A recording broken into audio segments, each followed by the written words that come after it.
Hi, this is Linda West with Living Life, and today I have the pleasure to introduce you to Katie Lance. Now, today we are going to talk about client attraction, what that is, what it means for you, and how important it is. We're going to talk about an editorial calendar, again, what that is and what it means to you, why you should have one. And then we're going to talk about scaling your business. Now, if this is something that you find that is interesting for somebody that you know, please share this out. Really, really appreciate the shares. Because you know the share bear is a care bear. Care bear is a share bear.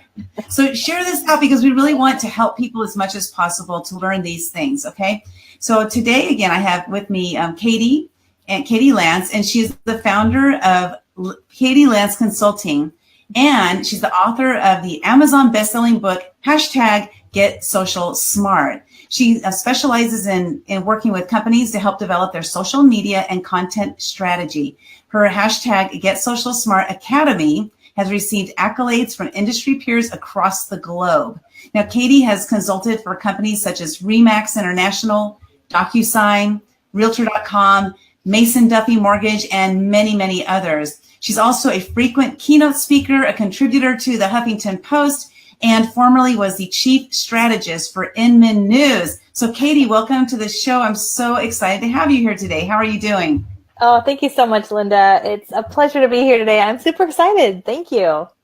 I'm hoping that we're going to deliver great value, which I already know we are. And I want to just dive right into it. First of all, when we talk about client attraction, I want to find out first how you got into this type of work that you do. Good question. So, my whole background is marketing and branding. Always just had a passion for that. And then social media kind of came around, I would say a decade or so ago. And first there was MySpace and then Facebook, and it sounds corny, but I just kind of fell in love with it, especially as a marketer. I used to, work for a variety of different companies, and I would see people spend so much money on traditional marketing with newspaper ads, magazine ads, billboards. And I just thought, what an amazing opportunity for businesses large and small. And so I worked at a couple different corporate jobs, and it was about 5 years ago that I decided to take that entrepreneurial leap. I was previously the chief strategist for Inman News, as you mentioned, which is kind of one of the leading companies in the real estate media space, and help grow their social networks. And so I decided to go out on my own, and was really kind of looking forward to that opportunity to work with a lot of different companies and a lot of different brands, and also be able to have that sort of flexibility with my time. I'm a mom. I have 2 kids. I'm married. So there's always that juggle a little bit. But yeah, it's been an amazing journey. We started as just me, myself, and I, and now we have myself, my husband's on board full time. We have a virtual team as well. So it's exciting So now it's me, myself, and we, right? Yeah, exactly. It definitely takes a village on so many levels. Yeah, exactly. Well, I want to thank William P. Toom is here. He says it's exciting. Thank you for broadcasting. So welcome, William. Glad to see you here. And we have Deuce is here as well. You guys, welcome to the show. If you have any questions while we're here, go ahead and drop them below. Even if you're watching the replay, go ahead and drop the comments below or any questions that you have, so Katie can respond to them later. Okay. So really, any questions you have, I really want to bring them to her attention now while we're live, because I want to get her while we have her, because her schedule is like crazy, right? Just a little bit. Yeah. It's all good though. So let's talk about client attraction. So for those who don't understand the concept of it, you want to just kind of briefly go over what client attraction is? Yeah, absolutely. To me, client attraction is really the idea of attracting the clients that you want to work with. I think especially when you first go out on your own, you kind of say yes to a lot of things. You say yes to a lot of people because you're, at least for me. Yeah, exactly. I think for a lot of us. Raise your hand if you say yes. And when you first started your business, you're like, I'll just say yes to anybody who's breathing, yes, right? Exactly. Like, they're going to pay me? Yes, I'll say yes to that. Yeah, okay. I can't do it, but I'll do it anyway. Exactly.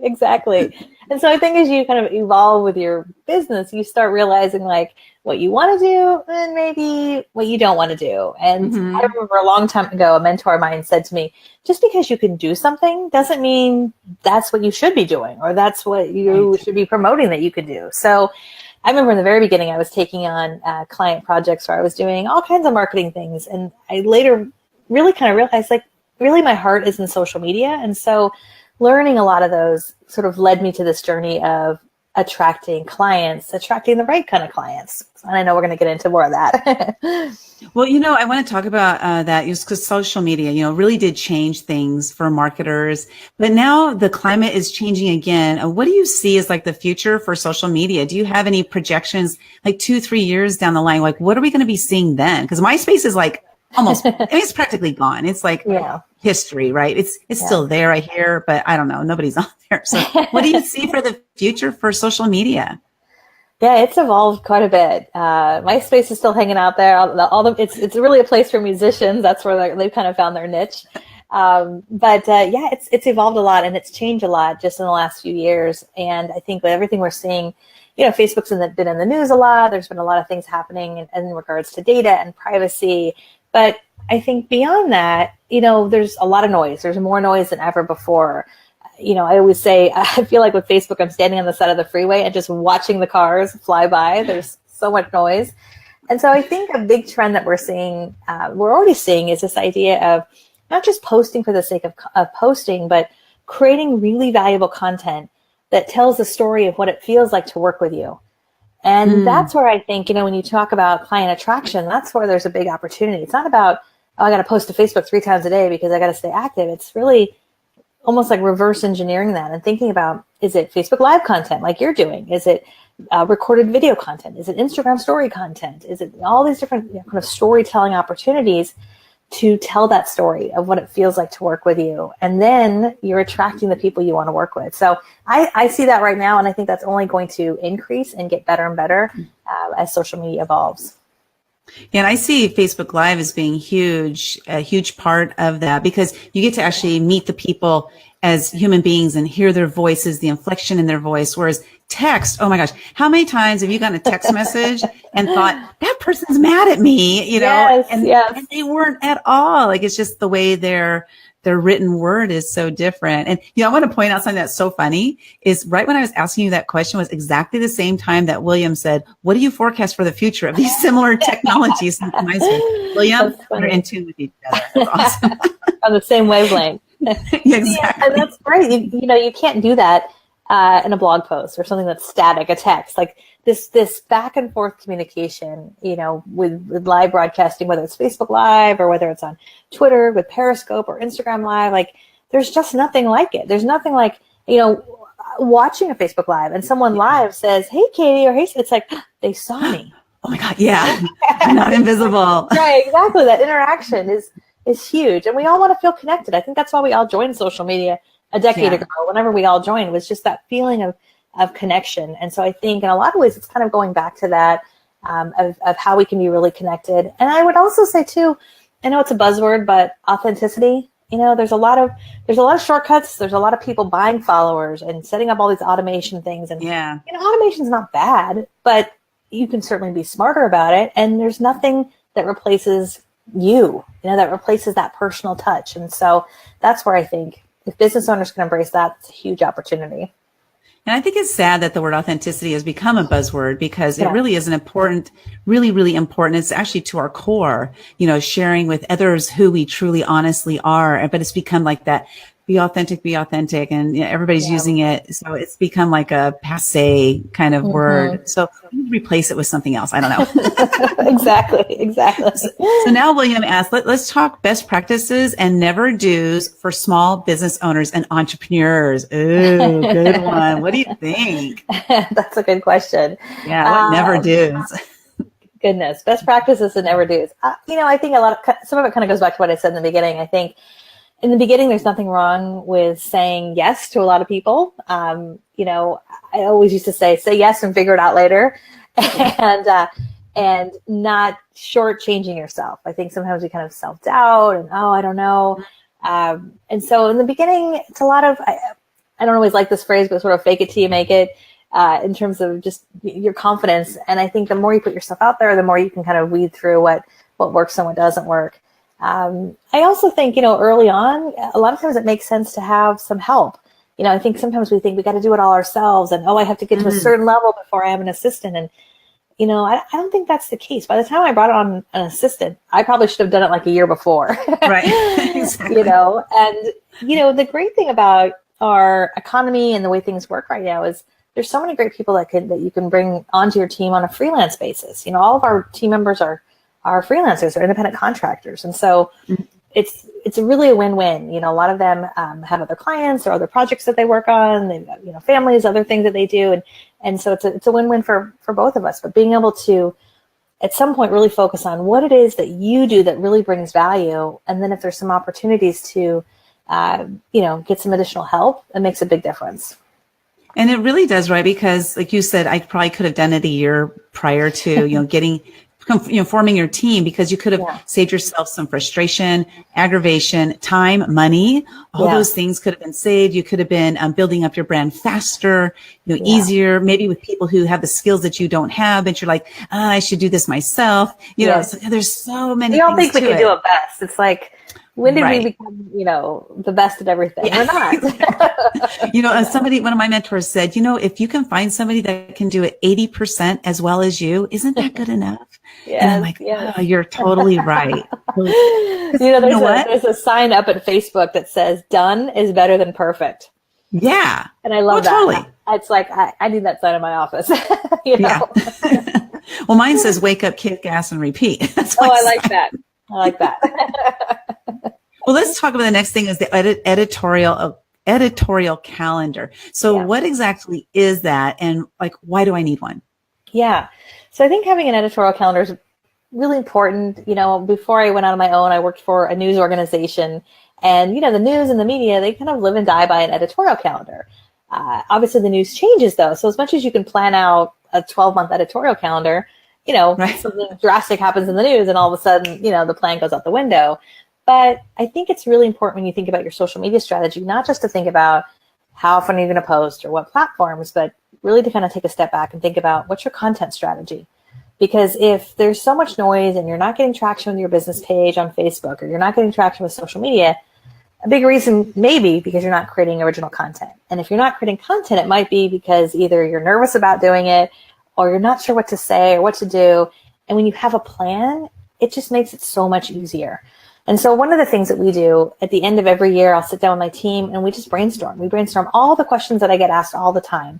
And we just take out those giant sticky notes, and we just brainstorm. And we've been doing this a while. So we'll also look at my Google Analytics and see which topics really resonated with people, or my YouTube analytics, or my Facebook analytics, and kind of digest through some of the data. And after we've got this big list of topics, now we can open up a simple calendar, and we just use Google Documents, right? Keep it simple. Right. We've got a simple spreadsheet, and we just plug in every week what that looks like. And for us, we publish a new video every week. And so we look at all of our topics and kind of, make sure it's a little balanced. So it's not all about one topic 1 month or one topic another. And then what I do is I sit down once a month, and I always say, if I'm going to do my hair and makeup and do one video, I might as well sit down and do 4 or 5. And that's what we do. So I've got my calendar. I sit down once a month. I take about an hour and I batch create 4 or 5 videos every single month. And we've got a great video editor on our team because I wouldn't say I love video, but I love what the result video does in our business. Right. And being able to have an editor who can help us with that. So we'll send the videos over to them, and they'll get them, all situated, and we'll get them up to social media each week. But it all starts with that editorial calendar. And so brainstorming, thinking about your content, getting a plan of attack, and then scheduling time for when you're going to create that content, whether it is Facebook Live, whether it is recorded video, blog content, whatever that might be, and then getting it out there. And I think the important thing you said there was, looking back at your analytics, finding out what was working and what wasn't, and what was not working, dump it. Or, maybe you try to tweak it to see if you can get it to work. And then what is working, pump it up and really keep it going until it stops working, because eventually those things will stop working. One of my mentors was working on a program for a little over a year, maybe a year and a half. It was amazing, gangbusters for a year and a half. And then all of a sudden it just started dying, doing the same exact thing, but it started dying. So people started becoming stale to people. So now she has to just change things up and find out what else is working? What can I ramp up? Yeah. So that I think is key. And that's one thing I got to say that I am remiss in, is looking at the past to see what was working and what wasn't. So thank you so much. That for me, that's the golden nugget of the day. Oh, good. It makes a big Awesome. difference, especially if you've been doing this for a while. You know, I think sometimes we just trust our gut, which is, that's important, right? As far as what people want to hear and what you want to talk about and share. But if you have been creating content for a period of time, like looking back, and for me, I think a big learning that I learned is don't just look at your Google Analytics, because that only tells one part of the story. You know, if you're also pretty active on Facebook and you're publishing video or doing Facebook Live, like look at that content, because that content might be a little bit different than maybe the content that you're sending over to your website. And if you're active on YouTube, look at your analytics there. And sometimes you still don't quite know, well, what does that mean? And that's okay. You know, you can kind of take that and go, okay, I think this is getting some traction, and let's just see what happens. Let's put together a plan. But I can just tell you from experience, I have operated with an editorial calendar and without, and it is always better to have a calendar and a plan. It's just, it makes the rest of your life so much easier. I love it. I love it. That's so awesome. Now, do you have people on your team that actually do those analytics for you? Are there people out there like statisticians that do that kind of stuff? There probably are. I mean, I've got a great marketing coordinator on my team, and you know, I wouldn't say we're huge data people. I'm a big believer in data is important, but you can also sort of get lost in the numbers. And it's like, if you don't look at a data point, look at something that you're actually going to do something with. So, and also don't look at it all the time. I would say probably once a quarter or so, we're like really kind of digging in and looking to see like what's working, what's not working. We have a great web developer too who kind of helps with some of that stuff also. So I'm sure there's probably some statisticians out there that you know, could help also, but yeah. Awesome. Okay, now I wanted to talk about your book, which is called #GetSocialSmart. And first I had to look at it. I was like, is it really #GetSocialSmart? And it is. It is. Yeah. I love that, having that hashtag in front of it, because, you know, especially like a lot of people even talk in hashtags nowadays. So, yes, exactly. So what does this mean? So Get Social Smart, #GetSocialSmart. What is your book about? And I know people can find it on Amazon.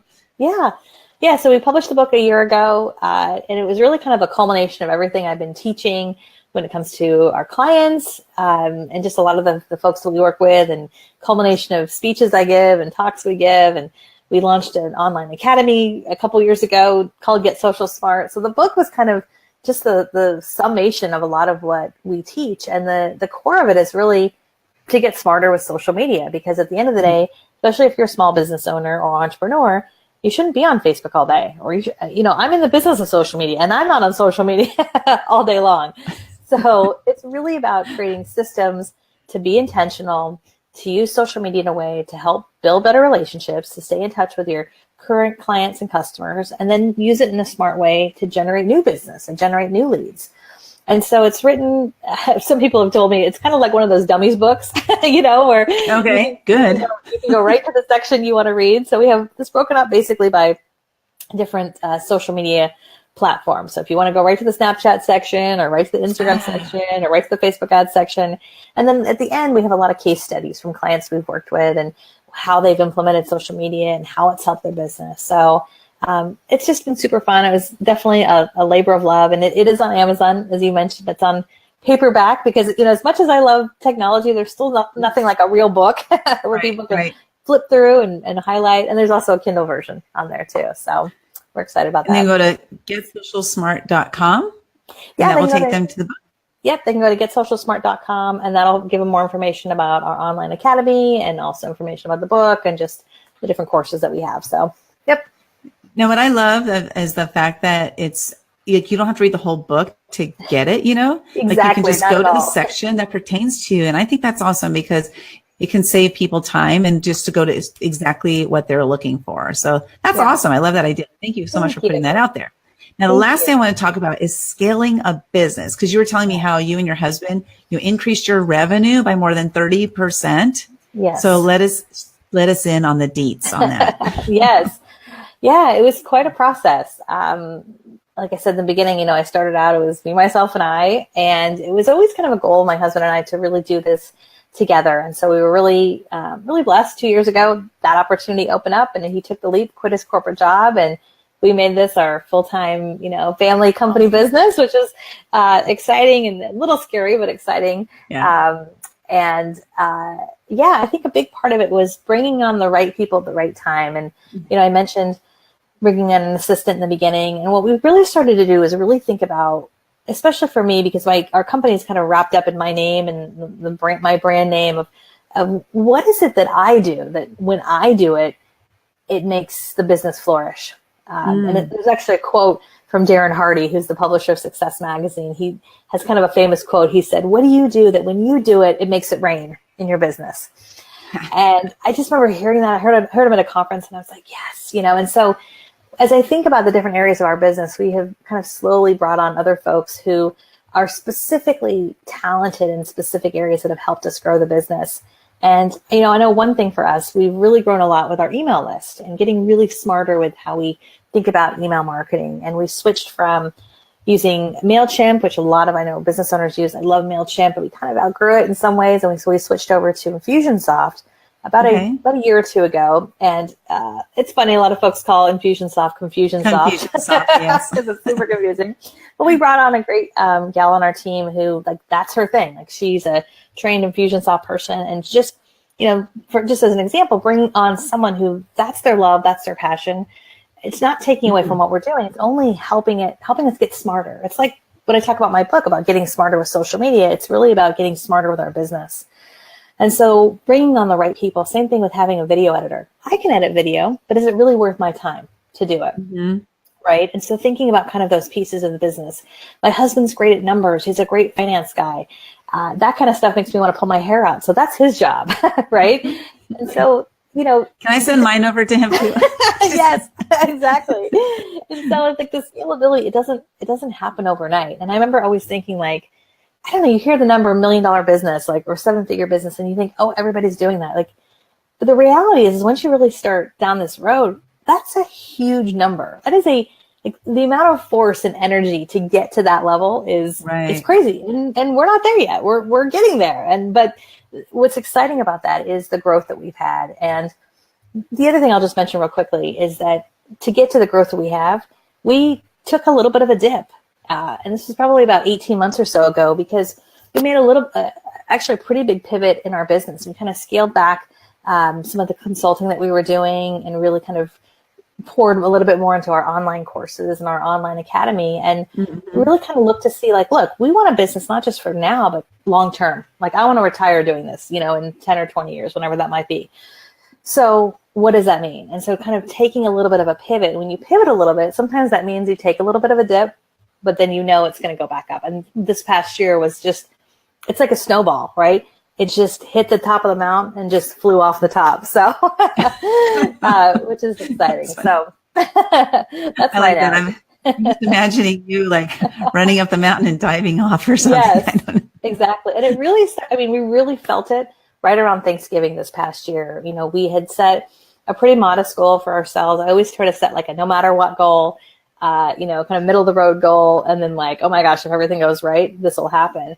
And right around Thanksgiving, we were we had hit that middle goal, and 6 weeks left in the year, or whatever it was, we were let's go for it. And that snowball just was rolling, and we ended up hitting our big goal that I had hoped we had hit, but it was awesome. But it didn't happen because of luck. It happened because of all this stuff that had happened 12, 18 months before, if that makes sense. And I want to address that just really quickly, because a lot of times what happens is when people get to that point, they see it's on the precipice and it's getting ready to, to break. Yeah, they get fearful and retract. So let me ask you, first of all, did you have any fear in going forward?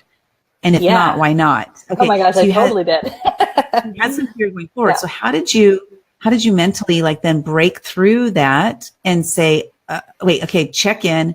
This is just fear. Let's keep going and let's see what happens. At what point did you do that? If you did that, how did you deal with it? No, I had definitely felt that way, especially, as I felt okay, we're about to do something really big. I also felt that way with my book. I took a while to publish the book.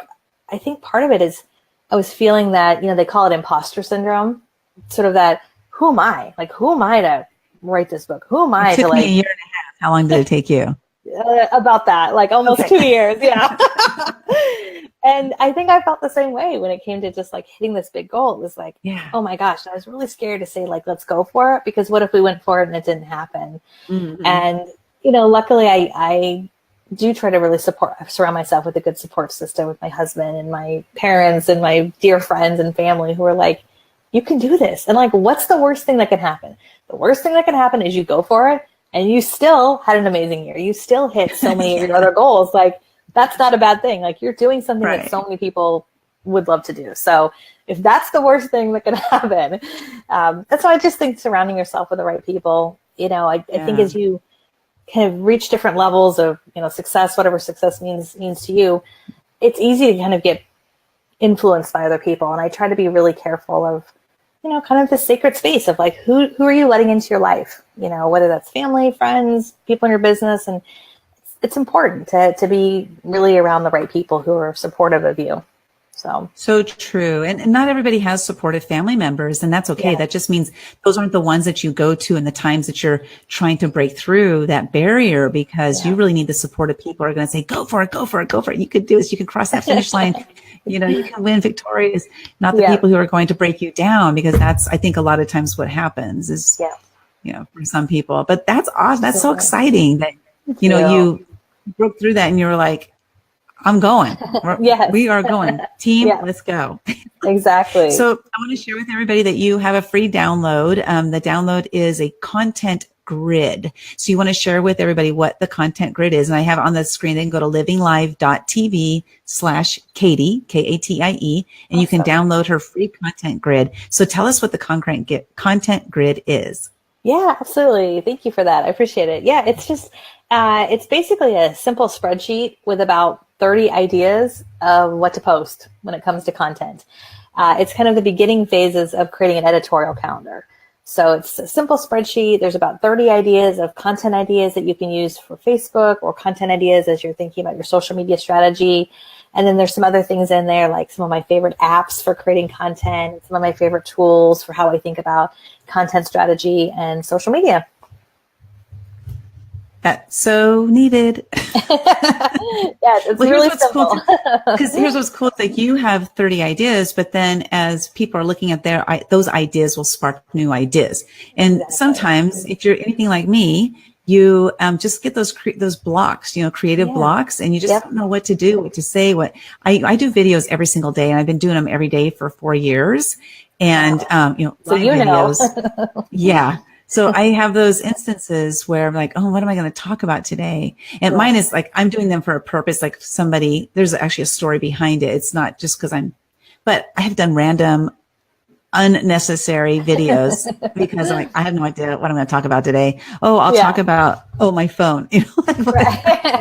That's okay. Yeah. But I love that. So then you have those ideas that help people to spark new ideas. So download that content planner. It's free download, you guys. So go to livinglive.tv/Katie, download it today, and, use it so that you can create more content, because how important is it, Katie, for people to put themselves out there if they have their own business? It's vitally important. It's one of the best things. If you're a small business owner, an entrepreneur, one of the best things that you can do is to really pour into creating some valuable content, especially video and especially Facebook Live. I just can't stress that enough. It goes back to what we said in the very beginning. Like, if you want to attract the people that you want to work with, you do that through content marketing, through putting out video and Facebook Live. Because what happens, and you probably experienced this, Linda, when you do this over the course of time, you attract so many great people. People reach out to you saying things like, I've been following you for years. I feel like I know you. And the business just comes to you. And then you're like, who are you? Right, exactly. You're like, I don't know you. Right? And then it's up to you to decide if you want to work with them or not. And that's, that's freedom in a lot of ways. So I think it's so powerful. I love it. So Katie, I want to thank you so much for coming in and talking about all this. Congratulations on your recent success. 30% is humongous. And how exciting is it? What are your plans for this year? Are you going to 200% or something? I know. We're going big. We're just, it's one of those things. It's like, you got to have your yearly goals, but then it's like, you break it down. Like, what do you have to do today? And that's one thing my husband and I really try to focus on every day. Like, not get hung up in all the busy work, but really thinking about what am I doing today to move the needle forward? What am I doing today to bring revenue in and to hit our monthly goals or our quarterly goals? And so I think just really kind of keeping your eye on the ball is important. So that's what we're doing. That was great. What am I going to do today? And that's so important, right? And then just stick with it and do it. You guys want to, get in contact with Katie, go to katielance.com. I have it up there on the screen. So go to katielance.com, check it out, see what she's all about. Download that content grid, today and get started. If you're not doing social media, you really need to be doing it. If you have a business, especially. And if you are doing social media, you probably need to be doing more of it. Exactly. Amen.